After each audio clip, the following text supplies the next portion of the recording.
नमस्कार मित्रों।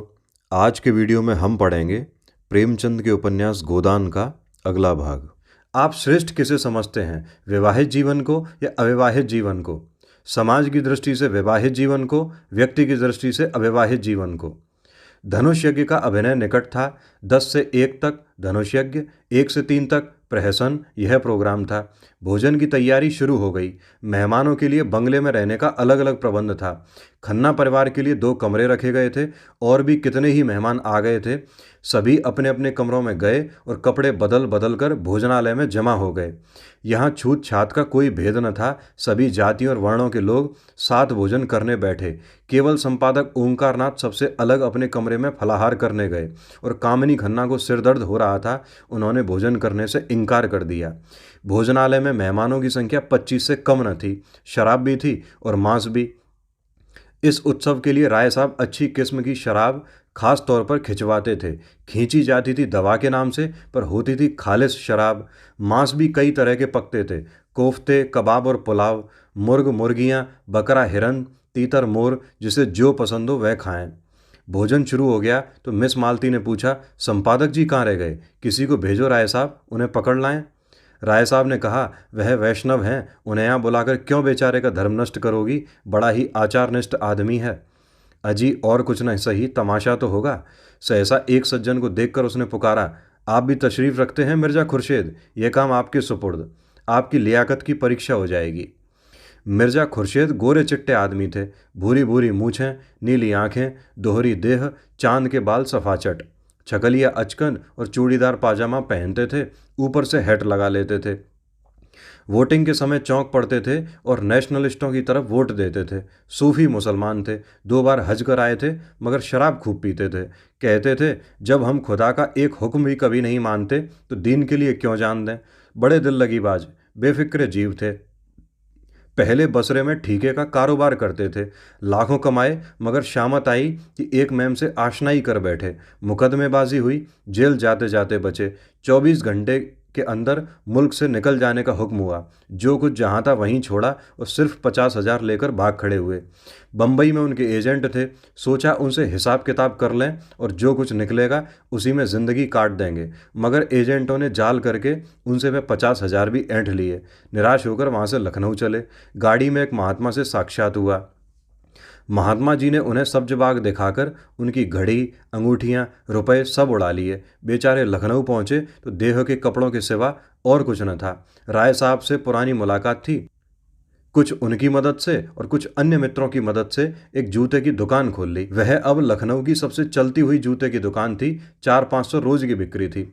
जनता को उन पर थोड़े ही दिनों में इतना विश्वास हो गया कि एक बड़े भारी मुस्लिम ताल्लुकेदार को नीचा दिखाकर काउंसिल में पहुंच गए। अपनी जगह पर बैठे बैठे बोले, जी नहीं, मैं किसी का दीन नहीं बिगाड़ता।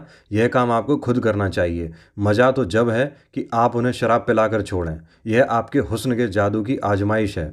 चारों तरफ से आवाज़ें आईं, हाँ हाँ मिस मालती, आज अपना कमाल दिखाइए। मालती ने मिर्जा को ललकारा, कुछ इनाम दोगे? 100 रुपये की थैली।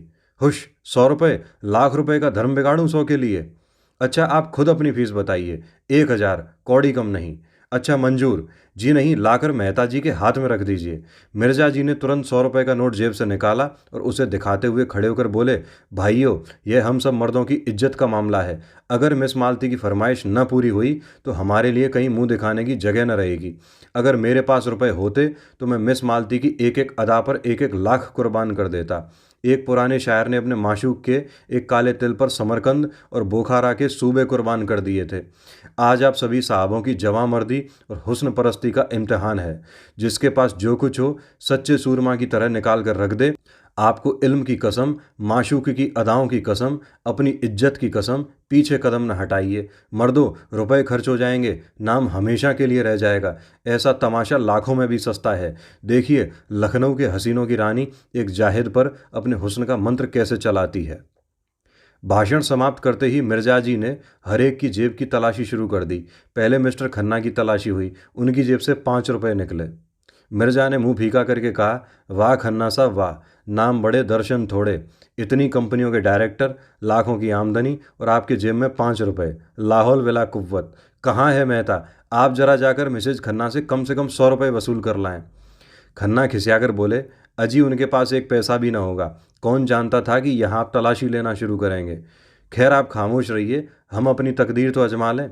अच्छा तो मैं जाकर उनसे पूछता हूँ। जी नहीं, आप यहाँ से हिल नहीं सकते। मिस्टर मेहता, आप फिलोसफर हैं, मनोविज्ञान के पंडित, देखिए अपनी भद न कराइएगा। मेहता शराब पीकर मस्त हो जाते थे। उस मस्ती में उनका दर्शन उड़ जाता था और विनोद सजीव हो जाता था। लपक कर मिसेज खन्ना के पास गए और 5 मिनट ही में मुंह लटकाकर लौट आए।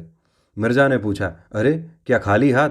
राय साहब हंसे, काजी के घर चूहे भी सयाने। मिर्जा ने कहा, हो बड़े खुशनसीब खन्ना, खुदा की कसम। मेहता ने कह कहा मारा और जेब से 100 100 रुपए के 5 नोट निकाले। मिर्जा ने लपक कर उन्हें गले लगा लिया। चारों तरफ से आवाज़ें आने लगी, कमाल है, मानता हूँ उस्ताद, क्यों ना हो फिलोसफर ही जो ठहरे। मिर्जा ने नोटों को आंखों से लगाकर कहा, भाई मेहता, आज से मैं तुम्हारा शागिर्द हो गया, बताओ क्या जादू मारा? मेहता अकड़कर लाल लाल आंखों से ताकते हुए बोले, अजी कुछ नहीं, ऐसा कौन सा बड़ा काम था?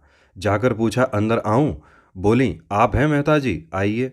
मैंने अंदर जाकर कहा, वहाँ लोग ब्रिज खेल रहे हैं, अंगूठी 1,000 से कम की नहीं है, आपने तो देखा है। बस वही, आपके पास रुपए हों तो 500 रुपये देकर 1,000 की चीज़ ले लीजिए, ऐसा मौका फिर न मिलेगा। मिस मालती ने इस वक्त रुपए न दिए तो बेदाग निकल जाएंगी। पीछे से कौन देता है? शायद इसीलिए उन्होंने अंगूठी निकाली है कि 500 रुपये किसके पास धरे होंगे। मुस्कुराई और चट अपने बटुए से 5 नोट निकाल कर दे दिए और बोली, मैं बिना कुछ लिए घर से नहीं निकलती, न जाने कब क्या ज़रूरत पड़े। खन्ना खिसियाकर बोले, जब हमारे प्रोफेसरों का यह हाल है तो यूनिवर्सिटी का ईश्वर ही मालिक है।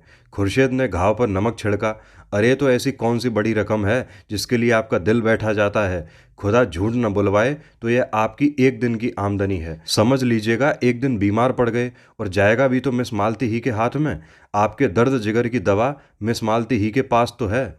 मालती ने ठोकर मारी, देखिए मिर्जा जी, तबेले में लती आहूज अच्छी नहीं। मिर्जा ने दुम हिलाई, कान पकड़ता हूँ देवी जी। मिस्टर तनख्वाह की तलाशी शुरू हुई। मुश्किल से 10 रुपए निकले। मेहता की जेब से केवल अठन्नी निकली। कई सज्जनों ने एक एक 2 2 रुपए खुद दे दिए। हिसाब जोड़ा गया तो 300 की कमी थी। यह कमी राय साहब ने उदारता के साथ पूरी कर दी। संपादक जी ने मेवे और फल खाए थे और जरा कमर सीधी कर ही रहे थे कि राय साहब ने जाकर कहा, आपको मिस मालती याद कर रही हैं। खुश होकर बोले, मिस मालती मुझे याद कर रही हैं? धन्य भाग। राय साहब के साथ ही हॉल में आ विराजे। उधर नौकरों ने मेजें साफ कर दी थी। मालती ने आगे बढ़कर उनका स्वागत किया। संपादक जी ने नम्रता दिखाई, बैठिए, तकल्लुफ न कीजिए, मैं इतना बड़ा आदमी नहीं हूँ। मालती ने श्रद्धा भरे स्वर में कहा, आप तकल्लुफ समझते होंगे, मैं समझती हूँ, मैं अपना सम्मान बढ़ा रही हूँ। यूँ आप अपने को कुछ न समझें और आपको शोभा भी नहीं देता है, लेकिन यहाँ जितने सज्जन जमा हैं सभी आपकी राष्ट्र और साहित्य सेवा से भली भांति परिचित हैं। आपने इस क्षेत्र में जो महत्वपूर्ण काम किया है, अभी चाहे लोग उसका मूल्य न समझें, लेकिन वह समय बहुत दूर नहीं है। मैं तो कहती हूँ वह समय आ गया है जब हर एक नगर में आपके नाम की सड़कें बनेंगी, क्लब बनेंगे, टाउन हॉलों में आपके चित्र लटकाए जाएंगे। इस वक्त जो थोड़ी बहुत जागृति है वह आप ही के महान उद्योग का प्रसाद है।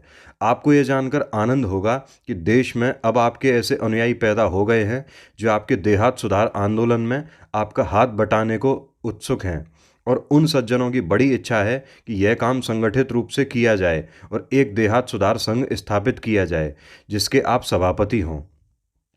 ओंकारनाथ के जीवन में यह पहला अवसर था कि उन्हें चोटी के आदमियों में इतना सम्मान मिले। यों वे कभी कभी आम जलसों में बोलते थे और कई सभाओं के मंत्री और उपमंत्री भी थे, लेकिन शिक्षित समाज ने अब तक उनकी उपेक्षा ही की थी। उन लोगों में वे किसी तरह मिल न पाते थे, इसीलिए आम जलसों में उनकी निष्क्रियता और स्वार्थांधता की शिकायत किया करते थे और अपने पत्र में एक एक को रगेदते थे।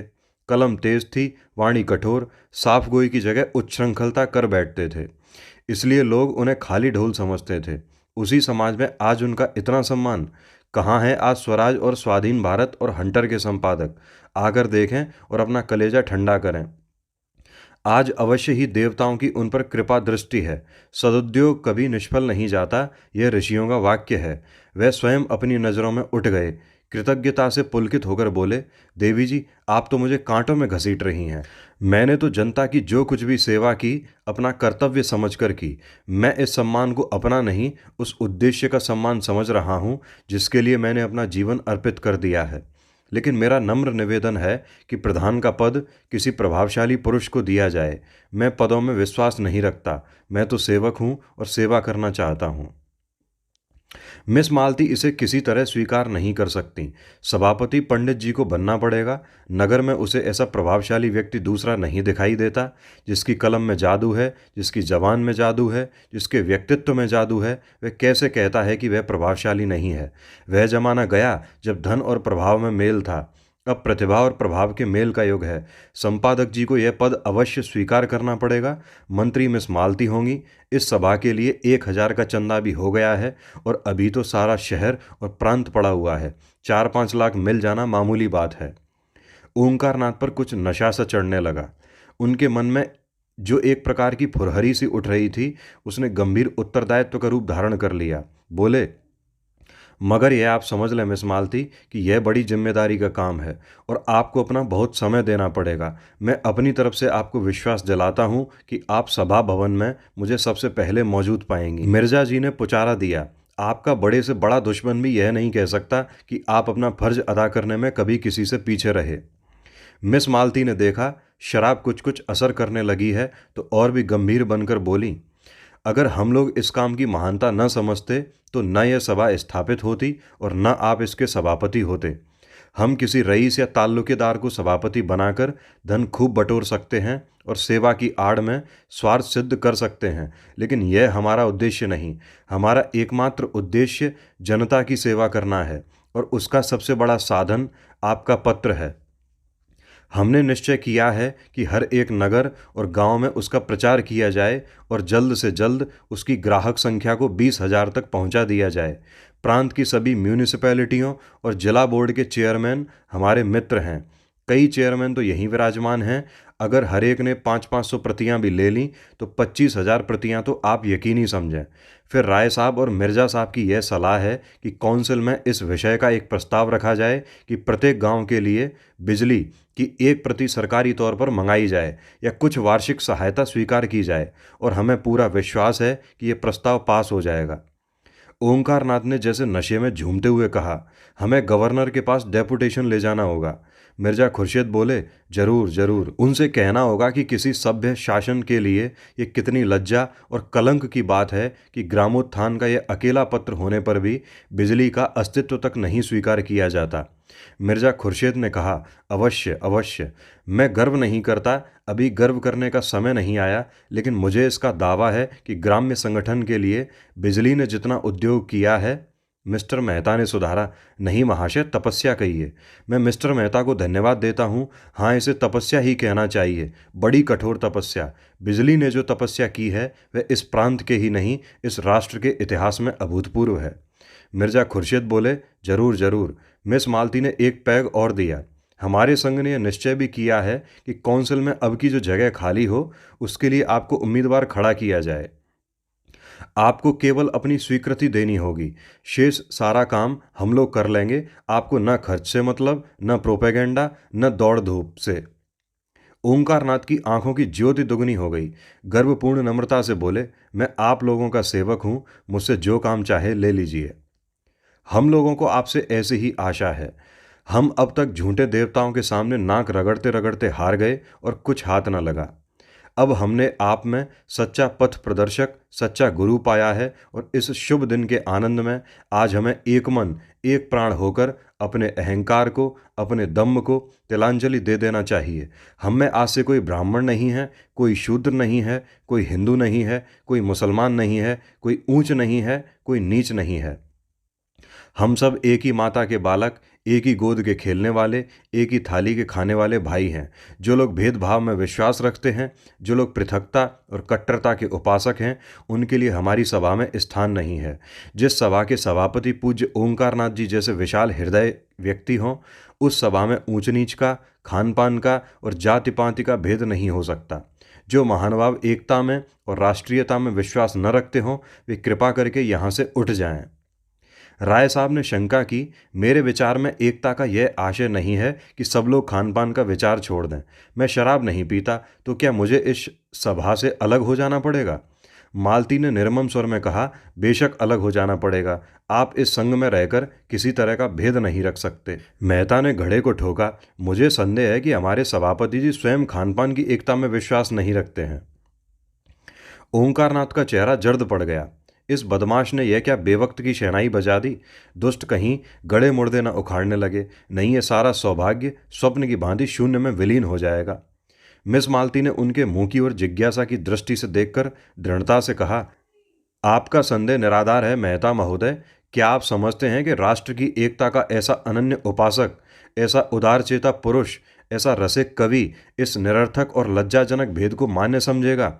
ऐसी शंका करना उसकी राष्ट्रीयता का अपमान करना है। ओंकारनाथ का मुखमंडल प्रदीप्त हो गया। प्रसन्नता और संतोष की आवाज झलक पड़ी। मालती ने उसी स्वर में कहा, और इससे भी अधिक उनकी पुरुष भावना का। एक रमणी के हाथों से शराब का प्याला पाकर वे कौन भद्र पुरुष है जो इनकार कर दे? यह तो नारी जाति का अपमान होगा, उस नारी जाति का जिसके नयन बाणों से अपने हृदय को बिंधवाने की लालसा पुरुष मात्र में होती है, जिसकी अदाओं पर मर मिटने के लिए बड़े बड़े महीप लालायित रहते हैं। लाइए बोतल और प्याले और दौर चलने दीजिए। इस महान अवसर पर किसी तरह की शंका, किसी तरह की आपत्ति राष्ट्रद्रोह से कम नहीं। पहले हम अपने सभापति की सेहत का जाम पिएंगे। बर्फ, शराब और सोडा पहले ही से तैयार था। मालती ने ओंकारनाथ को अपने हाथों से लाल विष से भरा हुआ ग्लास दिया और उन्हें कुछ ऐसी जादू भरी चितवन से देखा कि उनकी सारी निष्ठा, सारी वर्ण श्रेष्ठता काफूर हो गई। मन ने कहा, सारा आचार विचार परिस्थितियों के अधीन है। आज तुम दरिद्र हो, किसी मोटर कार को धूल उड़ाते हुए देखते हो तो ऐसा बिगड़ते हो कि उसे पत्थरों से चूर चूर कर दो। लेकिन क्या तुम्हारे मन में कार की लालसा नहीं है? परिस्थिति ही विधि है और कुछ नहीं। बाप दादों ने नहीं पी थी, न पी हो, उन्हें ऐसा अवसर ही कम मिला था। उनकी जीविका पोथी पत्रों पर थी। शराब लाते कहाँ से और पीते भी तो जाते कहाँ? फिर वह तो रेलगाड़ी पर न चढ़ते थे, कल का पानी न पीते थे, अंग्रेजी पढ़ना पाप समझते थे। समय कितना बदल गया है। समय के साथ अगर नहीं चल सकते तो वह तुम्हें पीछे छोड़कर चला जाएगा। ऐसी महिला के कोमल हाथों से विष भी मिले तो शिरोधार्य करना चाहिए। जिस सौभाग्य के लिए बड़े बड़े राजे तरसते हैं वह आज उनके सामने खड़ा है। क्या वह उसे ठुकरा सकते हैं? उन्होंने ग्लास ले लिया और सिर झुकाकर अपनी कृतज्ञता दिखाते हुए एक ही सांस में पी गए और तब लोगों को गर्व भरी आंखों से देखा, मानो कह रहे हों, अब तो आपको मुझ पर विश्वास आया। क्या समझते हैं मैं निरा पौंगा पंडित हूँ? अब तो मुझे दम्भी और पाखंडी कहने का साहस नहीं कर सकते। हॉल में ऐसा शोरगुल मचा कि कुछ न पूछो, जैसे पिटारे में बंद कह कहे निकल पड़े हों। वाह देवी जी, क्या कहना है। कमाल है मिस मालती, कमाल है। तोड़ दिया, नमक का कानून तोड़ दिया, धर्म का किला तोड़ दिया, नेम का गड़ा फोड़ दिया। ओंकारनाथ के कंठ के नीचे शराब का पहुंचना था कि उनकी रसिकता वाचाल हो गई। मुस्कुराकर बोले, मैंने अपने धर्म की थाती मिस्टर मालती के कोमल हाथों में सौंप दी और मुझे विश्वास है वह उसकी यथोचित रक्षा करेंगी।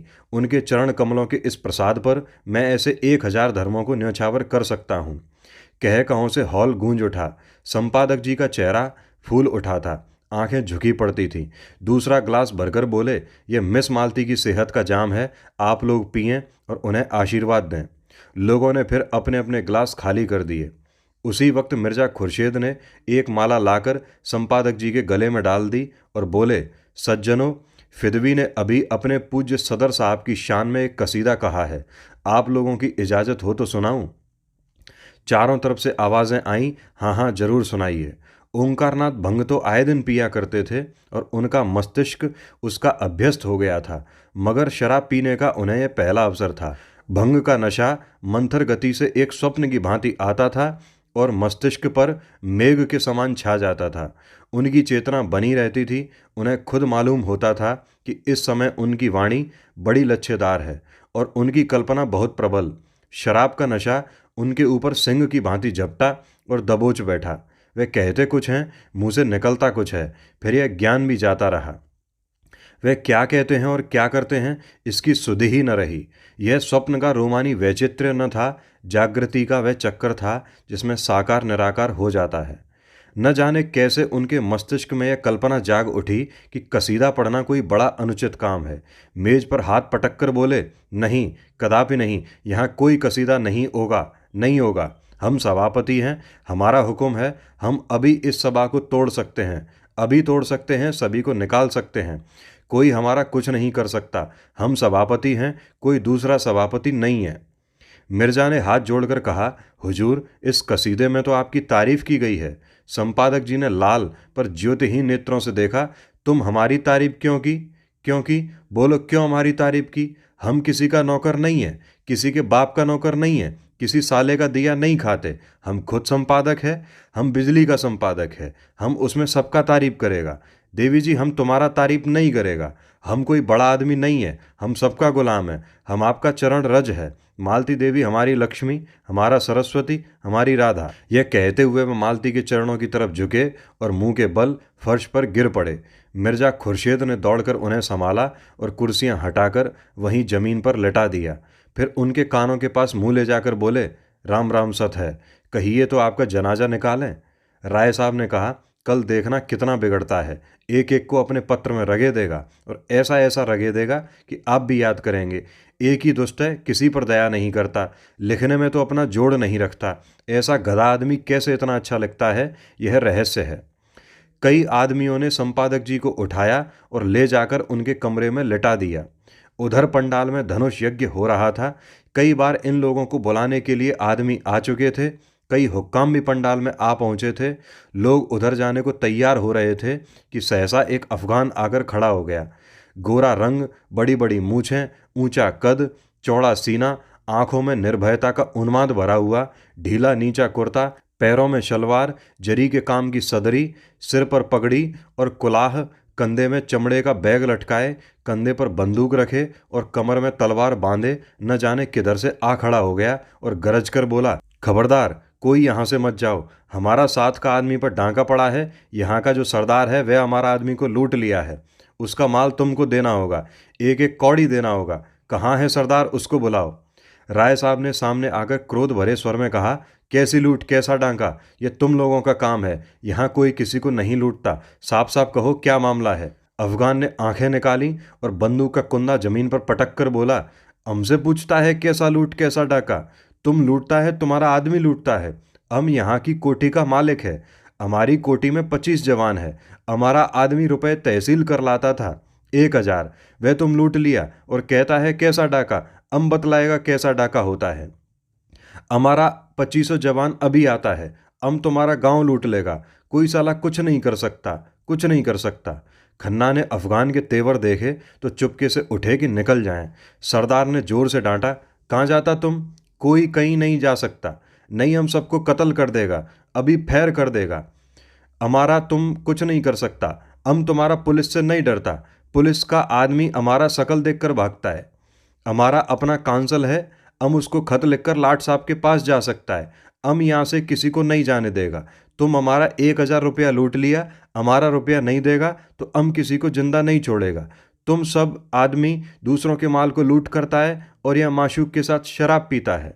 मिस मालती उसकी आंख बचाकर कमरे से निकलने लगी कि वह बाज की तरह टूटकर उनके सामने आ खड़ा हुआ और बोला, तुम इन बदमाशों से हमारा माल दिलवाए, नहीं हम तुमको उठा ले जाएगा और अपनी कोठी में जश्न मनाएगा।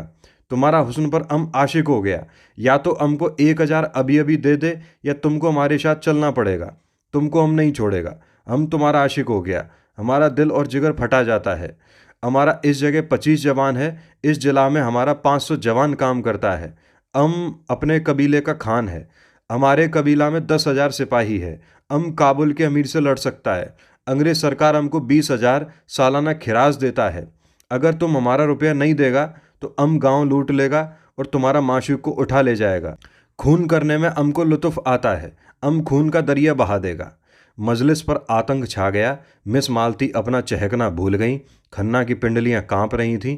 बेचारे चोट चपेट के भय से एक मंजिले बंगले में रहते थे। जीने पर चढ़ना उनके लिए सूली पर चढ़ने से कम न था।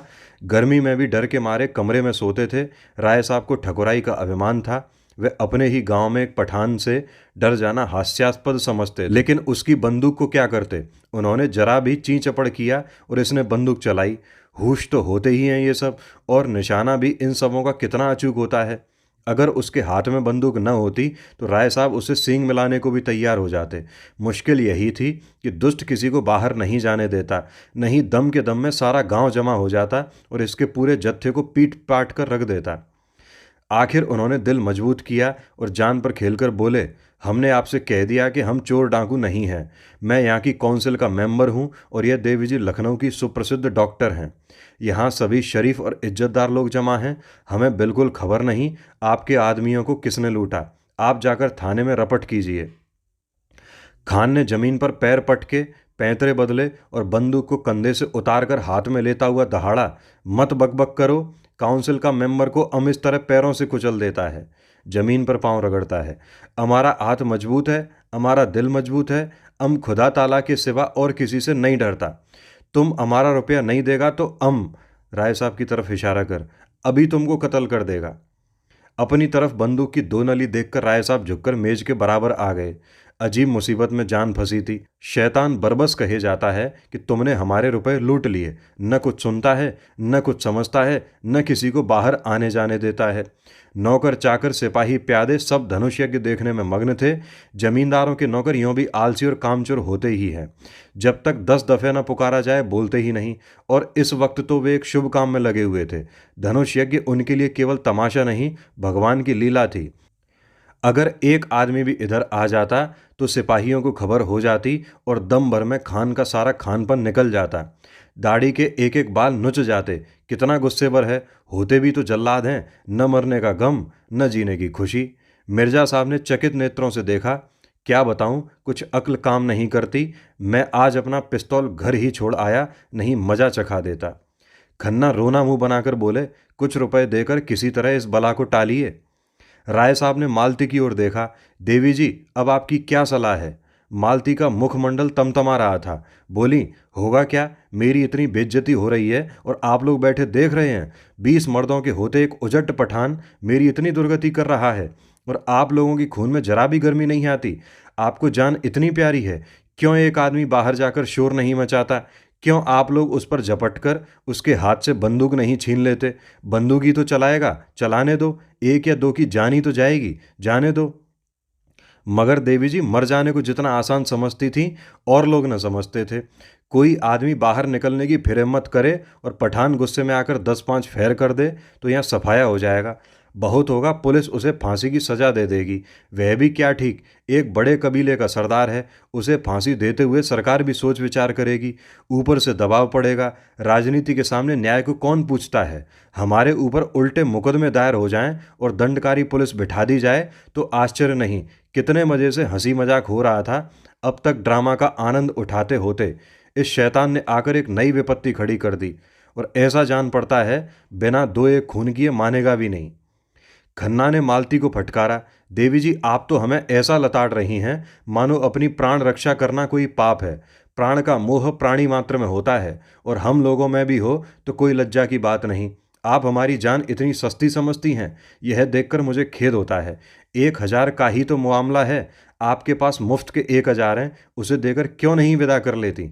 आप खुद अपनी बेइज्जती करा रही हैं, इसमें हमारा क्या दोष? राय साहब ने गर्म होकर कहा, अगर इसने देवी जी को हाथ लगाया तो चाहे मेरी लाश यहीं तड़पने लगे, मैं उससे भिड़ जाऊंगा। आखिर वह भी आदमी ही तो है। मिर्जा साहब ने संदेह से सिर हिलाकर कहा, राय साहब, आप अभी इन सबों के मिजाज से वाकिफ नहीं हैं। यह फैर करना शुरू करेगा तो फिर किसी को जिंदा न छोड़ेगा। इनका निशाना बेख्ता होता है। मिस्टर तनखा बेचारे आने वाले चुनाव की समस्या सुलझाने आए थे। 10-5 हजार का वारा न्यारा करके घर जाने का स्वप्न देख रहे थे, यहाँ जीवन ही संकट में पड़ गया। बोले, सबसे सरल उपाय वही है जो अभी खन्ना जी ने बतलाया। 1000 ही की बात है और रुपए मौजूद हैं, तो आप लोग क्यों इतना सोच विचार कर रहे हैं? मिस मालती ने तनखा को तिरस्कार भरी आंखों से देखा। आप लोग इतने कायर हैं, मैं यह न समझती थी। मैं भी यह ना समझता था कि आपको रुपए इतने प्यारे हैं और वह भी मुफ्त के। जब आप लोग मेरा अपमान देख सकते हैं तो अपने घर की स्त्रियों का अपमान भी देख सकते होंगे।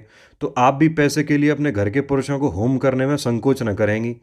खान इतनी देर तक झल्लाया हुआ सा इन लोगों की गिटपिट सुन रहा था। एकाएक गरज कर बोला, अब नहीं मानेगा। इतनी देर यहाँ खड़ा है, तुम लोग कोई जवाब नहीं देता। जेब से सीटी निकाल कर तुमको एक लम्हा और देता है। अगर तुम रुपया नहीं देता तो सीटी बजाएगा और हमारा 25 जवान यहाँ आ जाएगा बस। फिर आंखों में प्रेम की ज्वाला भरकर उसने मिस मालती को देखा। तुम हमारे साथ चलेगा दिलदार, तुम्हारे ऊपर फिदा हो जाएगा, अपना जान तुम्हारे कदमों पर रख देगा। इतना आदमी तुम्हारा आशिक है मगर कोई सच्चा आशिक नहीं है। सच्चा इश्क क्या है दिखा देगा। तुम्हारा इशारा पाते ही अपने सीने में खंजर चुभा सकता है। मिर्जा ने घिघियाकर कहा, देवी जी खुदा के लिए इस मूजी को रुपए दे दीजिए। खन्ना ने हाथ जोड़कर याचना की, हमारे ऊपर दया करो मिस मालती। राय साहब तनकर बोले, हरगिज नहीं, आज जो कुछ होना है हो जाने दीजिए, या तो हम खुद मर जाएंगे या इन जालिमों को हमेशा के लिए सबक दे देंगे। तनखा ने राय साहब को डांट बताई, शेर की मान में घुसना कोई बहादुरी नहीं है, मैं इसे मूर्खता समझता हूं। मगर मिस मालती के मनोभाव कुछ और ही थे। खान के लालसा प्रदीप्त नेत्रों ने उन्हें आश्वस्त कर दिया था और अब इस कांड में उन्हें मनचलेपन का आनंद आ रहा था। उनका हृदय कुछ देर तक इन नर पुंगवों के बीच में रहकर उनके बर्बर प्रेम का आनंद उठाने के लिए ललचा रहा था। शिष्ट प्रेम की दुर्बलता और निर्जीवता का उन्हें अनुभव हो चुका था। आज अक्खड़ अनगढ़ पठानों के उन्मत्त प्रेम के लिए उनका मन दौड़ रहा था, जैसे संगीत का आनंद उठाने के बाद कोई मस्त हाथियों की लड़ाई देखने के लिए दौड़े। उन्होंने खान साहब के सामने आकर निशंक भाव से कहा, तुम्हें रुपए नहीं मिलेंगे। खान ने हाथ बढ़ाकर कहा, तो तुमको लूट ले जाएगा। तुम इतने आदमियों के बीच से हमें नहीं ले जा सकता। तुमको 1000 आदमियों के बीच से ले जा सकता है। तुमको जान से हाथ धोना पड़ेगा। अपने माशूक के लिए अपने जिस्म का एक एक बोटी नुचवा सकता है। उसने मालती का हाथ पकड़कर खींचा। उसी वक्त होरी ने कमरे में कदम रखा। वह राजा जनक का माली बना हुआ था और उसके अभिनय ने देहातियों को हंसाते हंसाते लौटा दिया था। उसने सोचा, मालिक अभी तक क्यों नहीं आए, वह भी तो आकर देखें कि देहाती इस काम में कितने कुशल होते हैं। उनके यार दोस्त भी देखें कैसे मालिक को बुलाएं। वह अवसर खोज रहा था और ज्यों ही मोहलत मिली दौड़ा हुआ यहाँ आया, मगर यहाँ का दृश्य देखकर भौचक्का सा खड़ा रह गया।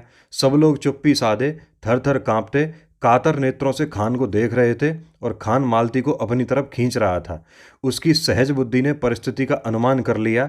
उसी वक्त राय साहब ने पुकारा, होरी दौड़कर जा और सिपाहियों को बुला ला, जल्द दौड़। होरी पीछे मुड़ा था कि खान ने उसके सामने बंदूक तानकर डांटा, कहाँ जाता है सुअर, हम गोली मार देगा। होरी गवार था, लाल पगड़ी देखकर उसके प्राण निकल जाते थे, लेकिन मस्त सांड पर लाठी लेकर पिल पड़ता था। वह कायर न था, मरना और मारना दोनों ही जानता था, मगर पुलिस के हथकंडों के सामने उसकी एक न चलती थी। बंदे बंदे कौन फिरे, रिश्वत के रुपए कहाँ से लाए, बाल बच्चों को किस पर छोड़े। मगर जब मालिक ललकारते हैं तो फिर किसका डर, तब तो वह मौत के मुंह में भी कूद सकता है। उसने झपटकर खान की कमर पकड़ी और ऐसा अड़ंगा मारा कि खान चारों खाने चित जमीन पर आ रहे और लगे पश्तों में गालियां देने। होरी उनकी छाती पर चढ़ बैठा और जोर से दाढ़ी पकड़कर खींची। दाढ़ी उसके हाथ में आ गई। खान ने तुरंत अपनी कुलाह उतार फेंकी और जोर मारकर खड़ा हो गया। अरे ये तो मिस्टर मेहता हैं। वही। लोगों ने चारों तरफ से मेहता को घेर लिया। कोई उनके गले लगता, कोई उनकी पीठ पर थपकियां देता था और मिस्टर मेहता के चेहरे पर न हंसी थी न गर्व, चुपचाप खड़े थे मानो कुछ हुआ ही नहीं। मालती ने नकली रोष से कहा, आपने यह बहुरूपपन कहाँ से सीखा, मेरा दिल अभी तक धड़धड़ कर रहा है। मेहता ने मुस्कुराते हुए कहा, जरा इन भले आदमियों की जवामर्दी की परीक्षा ले रहा था, जो गुस्ताखी हुई हो उसे क्षमा कीजिएगा।